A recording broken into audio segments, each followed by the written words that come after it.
ফজরক তো হতার তো উঠতারি নাই, দেহে জীবনে কত নামাজ কাজা হয়েছে হেডার তো কোনো হিসাবই করি নাই। আল্লাহ মাফ করুক। আর বেলা হতার তো উইডা এই হাফ প্যান্ট পিন্দা বেড়া ফুটবল খেলা দেখতাম। আল্লাহ গজব ফেলাইতো, আমারে বাঁচাই পোকাটা হেসুমকা। আবার এর ভিত্তে আপনারা প্রশ্নও করেন আমি কোন দল করি। এটি কোনো প্রশ্ন? অবশ্যই আমি আমার মহামান্য স্বামীর দল করি। বাংলাদেশের মানুষের এই ব্রাজিল আর আর্জেন্টিনার উন্মাদনা দেইহা কারটাই কেমন লাগে জানি না, তবে আমার কাছে না ঘিন করে। কেউ আমার লগে কাইজা ঝগড়া লাইগেন না।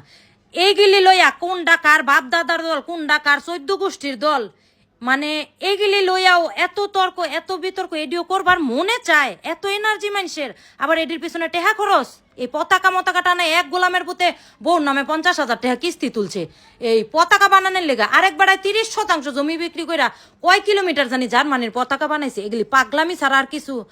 এডি তো চেলচালায় জান্নাতে যাইব আল্লাহ যদি রহমত করে। সেদিনকে ব্রাজিলের মরক্কোর খেলা হয়েছে, আর্জেন্টিনাবাসী সব মরক্কো হয়ে গেছে। আজকে আর আর্জেন্টিনার আলজেরিয়ার খেলা, আজকে ব্রাজিলবাসী সব আলজেরিয়া হয়ে যাবো গা। অন্যান্য দল যে মানুষ সাপোর্ট করবো সেটারও তো কোনো উপায় নাই। দূরও এইসব আমার অসহ্য লাগে, রান্দি বাড়ি খাই তাই বালা।